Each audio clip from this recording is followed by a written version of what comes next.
AP5, Quarter 4, Week 3. Mga materyales sa pagkukumpuni ng mga produktong yari sa kahoy o kawayan, metal, produktong dekuryente, at iba pa.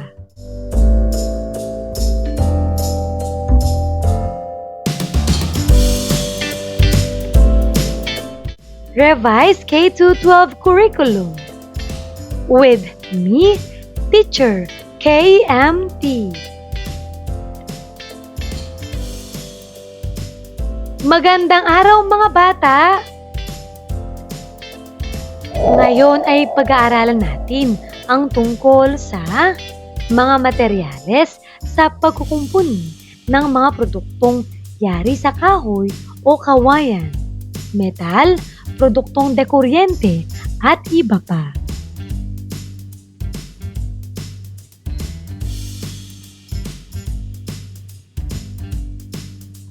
Ang kasanayan. Nakikilala ang mga iba't ibang materyales sa pagkukumpuni.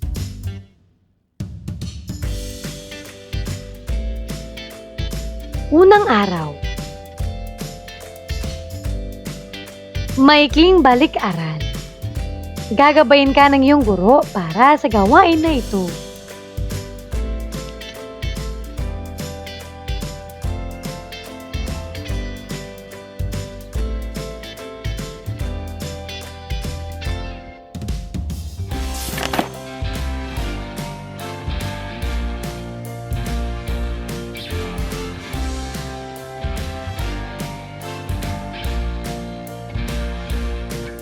Paghihikayat na gawain. Gagabayin ka ng iyong guro para sa gawain na ito.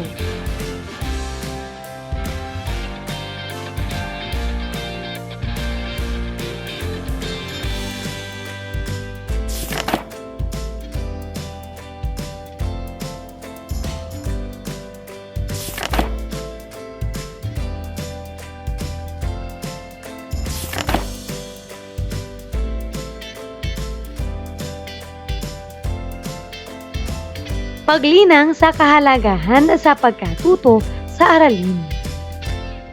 Pagmasdan ang mga larawan at sabihin kung ano ang ipinapahiwatig nito.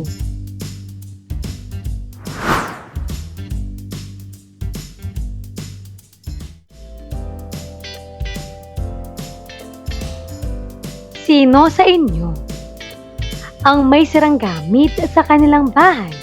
Ano ito? Ang tinatapon agad ang gamit kapag nasira. Ang nagpapakumpuni ng gamit kapag nasira.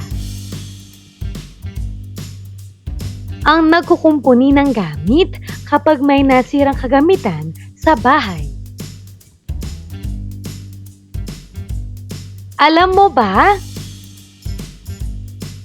Tayo ay nakakatipid sa mga gastos kung marunong tayong magkumpuni ng mga kagamitan sa bahay. Kung hindi tayo matututong magkumpuni, dadami ang mga basura sa ating kapaligiran. Isa sa mga pinakamahalagang matutunan sa pagkukumpuni ay ang kaalaman sa iba't ibang materyales sa pagkukumpuni.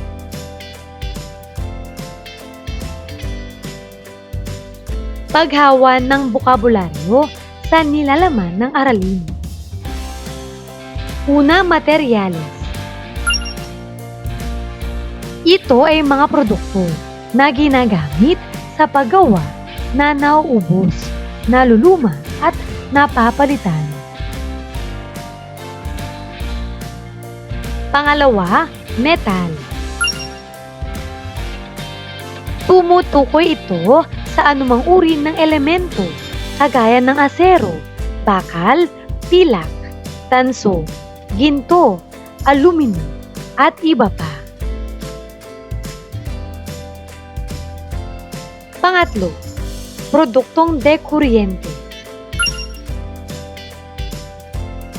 Ito ay mga produkto na gumagamit ng kuryente upang gumana, Ang mga halimbawa nito ay rice cooker, electric fan, plancha, at iba pa.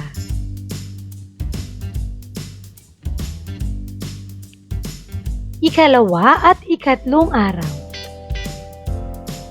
Unang aralin, mga materyales sa pagkukumpuni.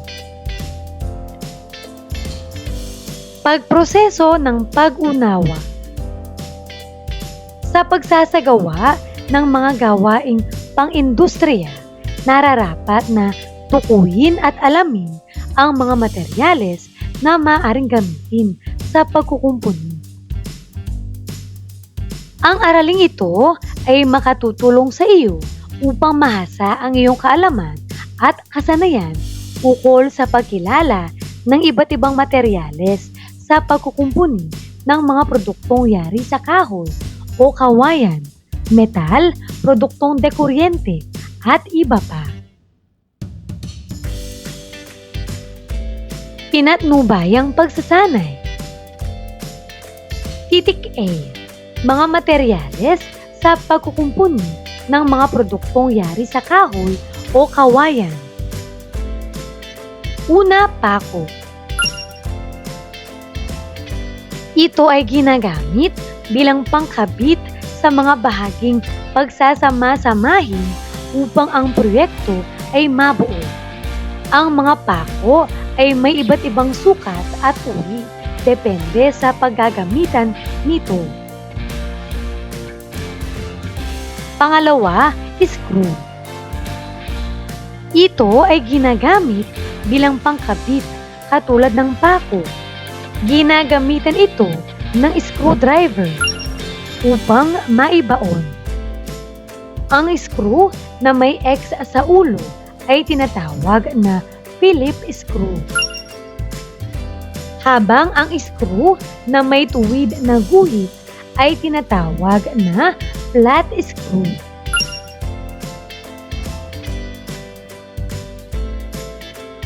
Pangatlo, wood glue.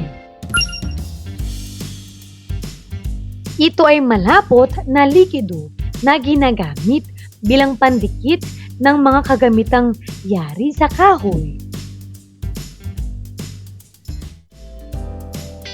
Pang-apat, masilya o wood filler o putty. Ito ay ginagamit bilang pantapal sa mga maliliit na butas ng kahoy. Ito ay inilalagay gamit ang putty knife. Panglima, liha.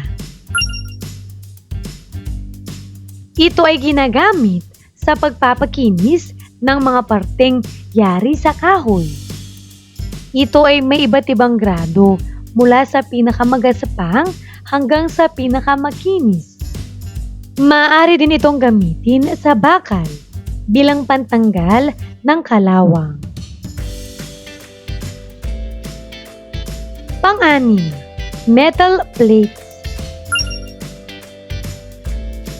Ito ay ginagamit bilang pampatibay ng mga dugtungan. Ito ay ikinakabit gamit ang pako o screw. Dumako na tayo sa titik B, mga materyales sa pagkukumpuni ng mga produktong yari sa metal. Una, metal epoxy. Ito ay ginagamit bilang pandikit ng mga kagamitang yari sa metal. Kinakailangang paghahaluin ang resin at hardener upang makagawa ng metal epoxy. Pangalawa, rust remover. Ito ay ginagamit upang maalis ang mga kalawang. Ito ay ipinapahid sa bahaging may kalawang gamit ang paintbrush.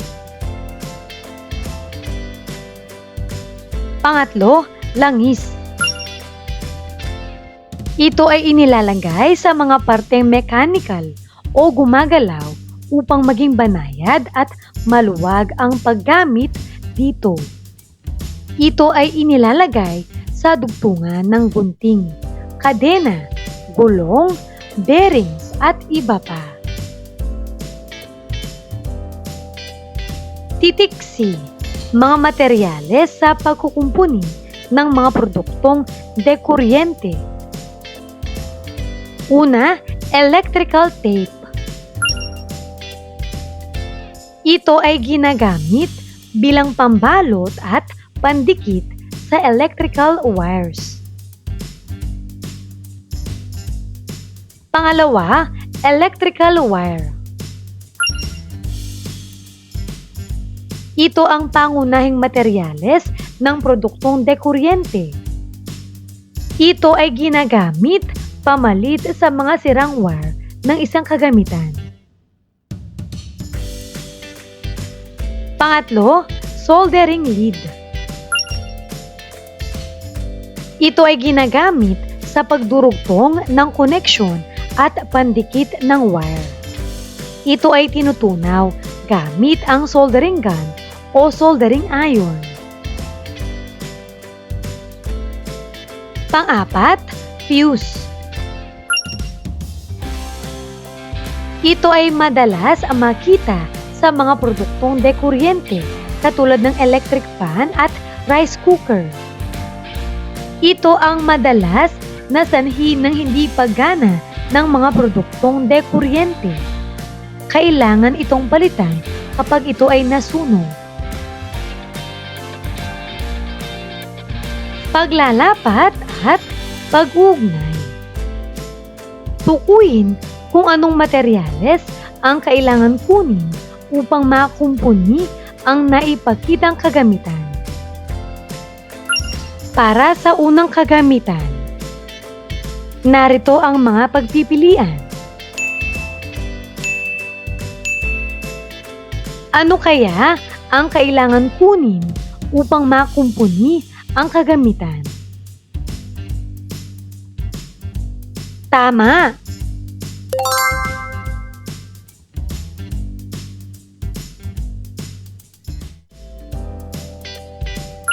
Pangalawa, ano ang tamang sagot? Magaling!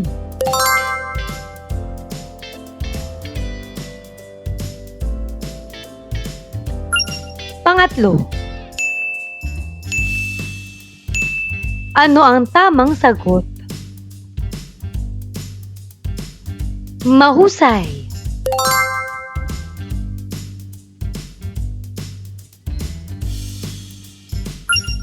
Pang-apat, ano ang tamang sagot? Magaling!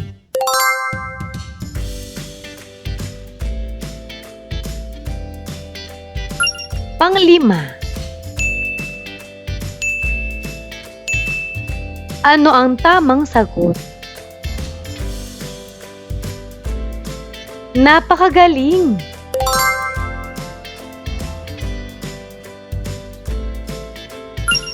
Pang-anim, ano ang tamang sagot?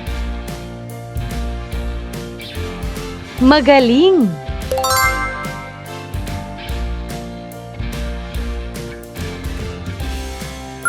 Pang-pito, ano ang tamang sagot? Mahusay!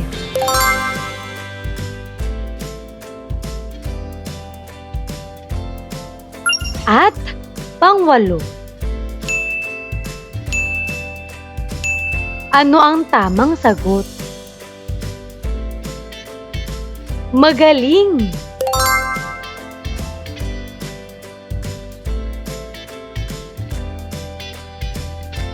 Ika-apat na araw. Pabaong pagkatuto. Tandaan na hindi lahat ng sira ay patapon na. Tignan at suriin kung ang mga ito ay maaari pang kumpunihin. Ito ay makakatulong sa atin upang makatipid at makabawas sa mga basura sa ating kapaligiran. Napakahalaga na ang bawat isa ay may kaalaman at kakayahan sa pagkumpuni.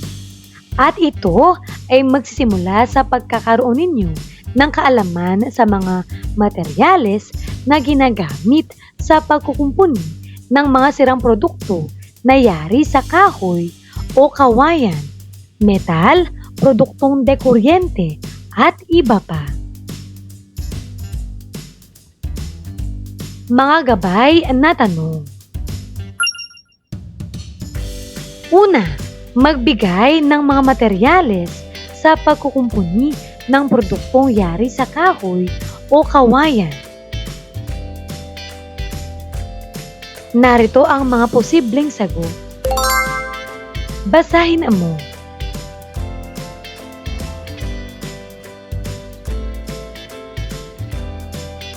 Pangalawa, magbigay naman ng mga materyales sa pagkukumpuni ng mga produktong yari sa metal. Narito ang mga posibleng sagot.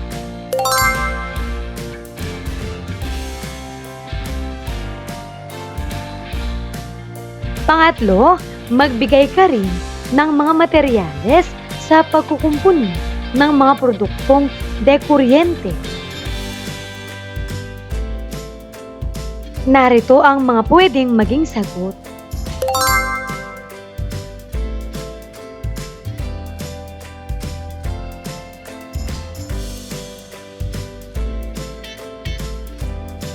Pagsusulit. Paano to? Pangalanan ang mga materyales. Una, ito ay ginagamit bilang pambalot at pandikit sa electrical wires. Ano ang tamang sagot? Ang tamang sagot ay electrical tape.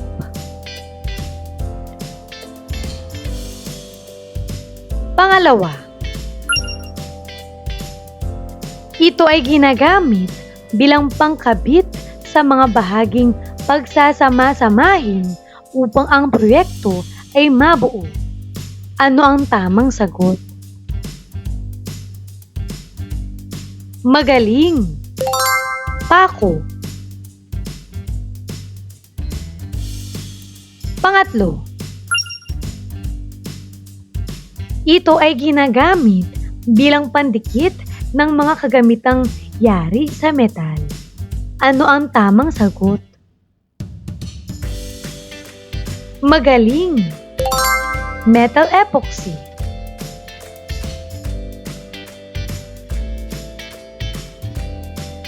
Pang-apat,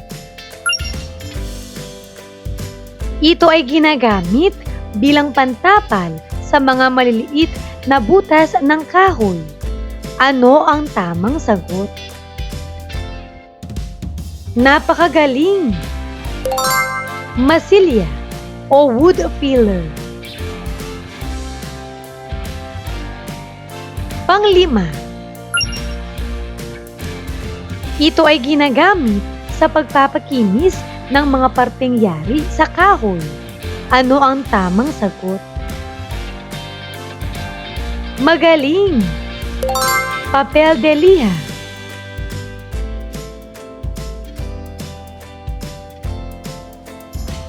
Mahusay mga bata!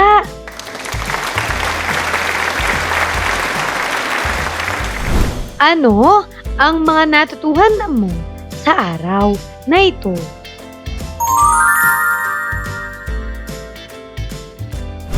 Ngayong araw na ito, natutuhan ko ang tungkol sa ang mga iba't ibang materyales sa pagkukumpuni. Maraming salamat sa pagkikinig mga bata. Sana ay may natutuhan kayo. Huwag mong kalimutan pindutin ang like, share at subscribe.